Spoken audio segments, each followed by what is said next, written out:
ஏங்க நான் பேட்டியெல்லாம் கொடுக்க விரும்பலைங்க, எனக்கு பேசலாம் வராதுங்க, தயவு செஞ்சு என்னை விட்டுருங்க, நான் பேச விரும்பலைங்க அப்படின்னு யாராச்சும் சொன்னால் கூட சன் தொலைக்காட்சி விட மாட்டாங்க. இல்லைங்க, நீங்கள் பேட்டி கொடுத்தே ஆகணுங்க, நீங்கள் பேட்டி கொடுக்கணும், நீங்கள் சீமானை திட்டணும், நாம் தமிழர் கட்சி குறித்து ஏதாச்சும் ஒன்று சொல்லுங்கள். என்னங்க பெரியாரை பற்றி சீமான் பேசுகிறாருல, சும்மா சொல்லி விடுங்க, பெரியார் பேசுறது எனக்கு பிடிக்கல, அதனால தான் நான் கட்சி விட்டு விலகிட்டேன் அப்படின்னு சும்மா சொல்லுங்கள், நாங்கள் போட்டுறோங்க, செய்தி போட்டுறோங்க. ஆனால் இந்த சன் தொலைக்காட்சிக்காரன் என்ன ஃபோன் எடுக்க மாட்டான், ஃபோன் எடுத்தால் அதை செய்தி ஆக்கலான்னு சொல்லலான்னு பார்க்குறோம். பார்ப்போம், இதையும் கொஞ்சம் செய்தி ஆக்குங்க, வீடியோவே நாங்கள் போட்டுறோம், காணொலி மூலமாக உங்களுக்கு நாங்கள் அறிவுறுத்துகிறோம். பாருங்கள், நாம் தமிழர் கட்சியிலிருந்து முன்னாடி விலகியவர்கள் எல்லாம் சீமானின் தலைமை தான் சரி, சீமானின் அரசியல் தான் சரி, சீமானின் அரசியல் தான் வெல்லணும் என்ற அடிப்படையில் பலர் இணைகிறாங்க. அருளியன் பேசின காணொலியெல்லாம் எடுத்துக்கொண்டு இந்த திராவிட ஊடகவியாளர்கள் அப்புறம் இந்த திமுக உடன்பிறப்புகள் எல்லாம் சமூக வலைதளத்தில் பரப்பிட்டு இருந்தாங்க. பாருங்க, நாம் தமிழர் கட்சியின் முன்னாள் நிர்வாகி எப்படியெல்லாம் பேசுறாரு பாருங்கன்னு சொல்லிட்டு. அந்த முன்னாள் நிர்வாகி தான் தற்போது நாம் தமிழர் கட்சியில் சேர்ந்திருக்காரு. உடன்பிறப்புகளா, இதை செய்தியாக்குங்களா? பாருங்க, சீமானின் தலைமை தான் சரின்னு சொல்லிட்டு தற்போது நாம் தமிழர் கட்சியிலிருந்து விலகியவர்கள் எல்லாம் நாம் தமிழர் கட்சியில மீண்டும் இணையறாங்களே, இதையா நீங்க செய்தியாக்க மாட்டீங்க?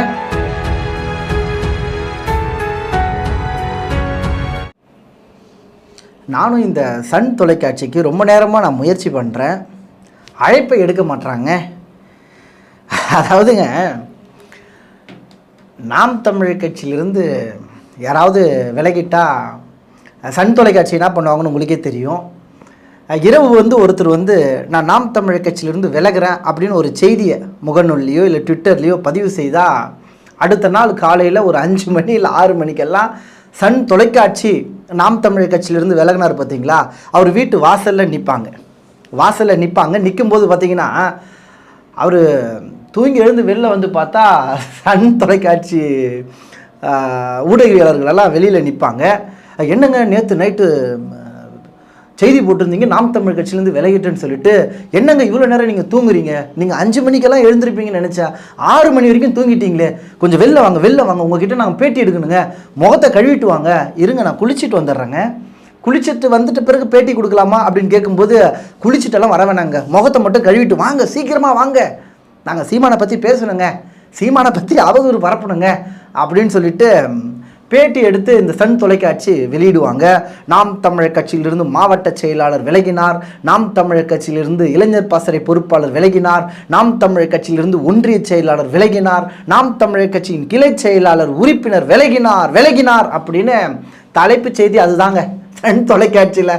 மக்கள் சார்ந்த பிரச்சனை 1000 பிரச்சனை இருக்குது, ஆனால் அந்த பிரச்சனையை பற்றியெல்லாம் பேச மாட்டாங்க. மாறா, நாம் தமிழர் கட்சியிலேருந்து ஒருத்தர் விலகிட்டாருங்க, பாருங்கள் தமிழ்நாட்டில் மிகப்பெரிய கலவரம் ஏற்பட போதுங்க, மக்கள் பிரச்சனைங்க, அதனால் மக்கள் எல்லாம் பாருங்கள் இந்த செய்திக்கு முக்கியத்துவம் கொடுங்க என்ற அடிப்படையில் இந்த சன் தொலைக்காட்சி வேலை பார்ப்பாங்க.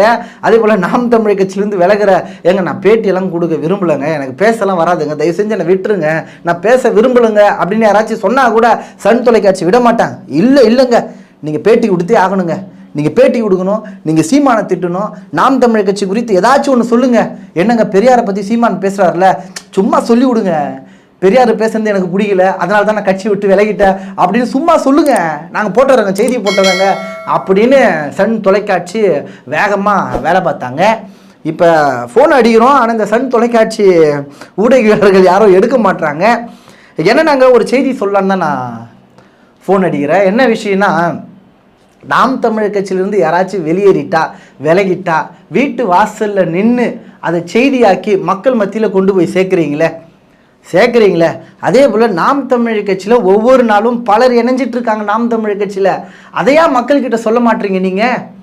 இப்போ நாம் தமிழர் கட்சியில் பல்வேறு காலகட்டத்திலிருந்து விலகியவர்கள் எல்லாம் இன்று பாருங்கள், அண்ணன் சீமான் அவர்களுடைய அரசியல் தாங்க சரி, அந்த வழியில் சென்றால்தான் தமிழ் தேசிய அரசியலை வெல்ல முடியும் என்ற அடிப்படையில் முன்னாடி நாம் தமிழர் கட்சியிலிருந்து விலகியவர் பலர் தற்போது நாம் தமிழர் கட்சியில் இணைஞ்சிட்டு இருக்காங்க, ஒவ்வொரு நாளும் இணைகிறாங்க.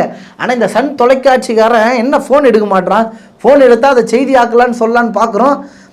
பார்ப்போம், இதையும் கொஞ்சம் செய்தி ஆக்குங்க, வீடியோவே நாங்கள் போட்டுறோம், காணொலி மூலமாக உங்களுக்கு நாங்கள் அறிவுறுத்துகிறோம். பாருங்கள், நாம் தமிழர் கட்சியிலிருந்து முன்னாடி விலகியவர்கள் எல்லாம் சீமானின் தலைமை தான் சரி, சீமானின் அரசியல் தான் சரி, சீமானின் அரசியல் தான் வெல்லணும் என்ற அடிப்படையில் பலர் இணைகிறாங்க. குறிப்பாக இன்று நாம் தமிழர் கட்சியில் முன்பு மாநில பொறுப்பாளராக இருந்த விலகிய அண்ணன் அருளினியன் அவர்கள் தற்போது மீண்டும் தன்னை நாம் தமிழர் கட்சியில் இணைத்து கொண்டாருங்க. இப்போ அண்ணன் அருளினியன் பேசின காணொலியெல்லாம் எடுத்துக்கொண்டு இந்த திராவிட ஊடகவியாளர்கள் அப்புறம் இந்த திமுக உடன்பிறப்புகள் எல்லாம் சமூக வலைதளத்தில் பரப்பிட்டு இருந்தாங்க. பாருங்க, நாம் தமிழர் கட்சியின் முன்னாள் நிர்வாகி எப்படியெல்லாம் பேசுறாரு பாருங்கன்னு சொல்லிட்டு. அந்த முன்னாள் நிர்வாகி தான் தற்போது நாம் தமிழர் கட்சியில் சேர்ந்திருக்காரு. உடன்பிறப்புகளா, இதை செய்தியாக்குங்களா பாருங்க.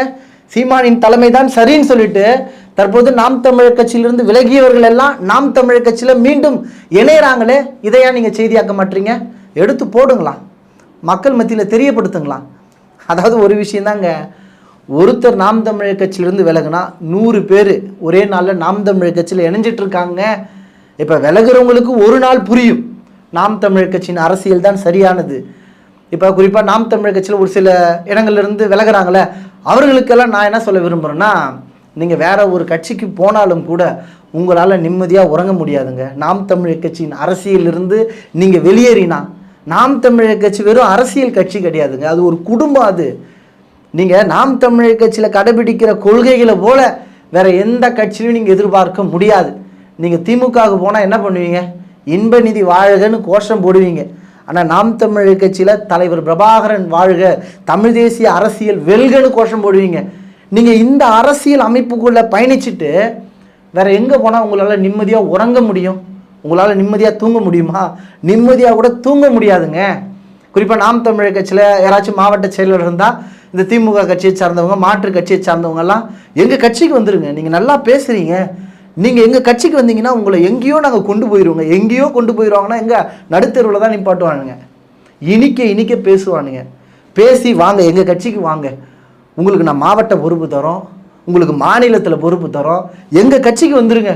குறைந்தபட்சம் நீங்கள் சீமான் அவர்களை திட்டுங்க, சீமான் அவர்கள் விமர்சனம் பண்ணுங்க, உங்களுக்கு காரு பரிசாக கொடுத்துட்றோம், உங்களுக்கு ஏதாச்சும் பெயிண்ட் கான்ட்ராக்ட் ஏதாச்சும் கொடுத்துட்றோம் அப்படின்னு அழைப்பு கொடுப்பாங்க. இன்னைக்கு பேசி அழைப்பு கொடுப்பாங்க. அப்படி போன நபர்கள் தான் ராஜீவ்காந்தி, அப்புறம் டென்ட்டு கொட்டாய் விக்கியெல்லாம் இருக்கார் பார்த்தீங்களா, அவரெல்லாம் அப்படி போனவங்க தான். இப்போ அப்படி போனவங்க, பிழைக்க தெரிந்தவர்கள் அங்கே பிழைச்சிட்டு இருக்காங்க. மீதி பேர் எல்லாரையும் இந்த திமுகவினர் நாம் தமிழர் கட்சியிலிருந்து அவர்களை வெளியேற்றணும் என்ற ஒரு நோக்கம் தான் இருந்தது. வெளியேறியவர்களை அதன் பிறகு நடுத்தெருவில் நிப்பாட்டியது தான் வரலாறு. இதுதான் நடந்துட்டு இருக்கு. அதே போல் அவர்களும் வெளியேறி போகிறாங்களே, நாம் தமிழர் கட்சியிலேருந்து வெளியேறிட்டு போயிட்டா வேற ஒரு இயக்கத்தில் இருந்தாங்கன்னா அவங்களால நிம்மதியாக இருக்க முடியல.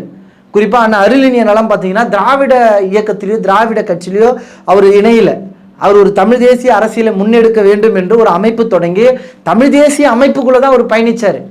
அப்படி இருந்தும் இப்போ இந்த காலகட்டத்தில் அண்ணன் சீமான் அவர்கள் எடுத்து வைக்கக்கூடிய கருத்தியல் அதனை வலு சேர்க்க வேண்டும் என்பதற்காக அண்ணனோட சேர்ந்து பயணிப்புன்னு சொல்லிட்டு அண்ணன் அருளினியனெல்லாம் நாம் தமிழர் கட்சியில் மீண்டும் தன்னை இணைத்து கொண்டு பயணிக்க தொடங்கியிருக்காங்க. அப்போ நாம் தமிழர் கட்சியின் அரசியலின் அவசியம் இப்போ உங்களுக்கு தெரியுதா? அப்போ சன் தொலைக்காட்சியெல்லாம் இதெல்லாம் நீங்கள் எடுத்து பேசணுங்க, மக்கள்கிட்ட கொண்டு போய் சேருங்க. நீங்கள் என்னங்க நாம் தமிழர் கட்சியிலிருந்து விலகினா மட்டும் அதை மிகப்பெரிய செய்தி ஆக்குறீங்க, மக்கள் மத்தியில் கொண்டு போகிறீங்க, விவாத பொருளாக்குறீங்க. நாம் தமிழர் கட்சியிலிருந்து விலகியவர்கள் எல்லாம் மீண்டும் நாம் தமிழர் கட்சியில் இணைய தொடங்கிட்டாங்கன்னு சொல்லிட்டு மோளை அடித்து கொஞ்சம் அறிவிப்பு கொடுங்களாம் உங்கள் செய்தி ஊடகத்தில். பேசுவியா நீ பேசுவியா நீ? உனக்கு என்ன சீமானனை பற்றி யாராச்சும் ஒருத்தர் அவதூறு பரப்புனா அதை நீ செய்தியாக்குவ.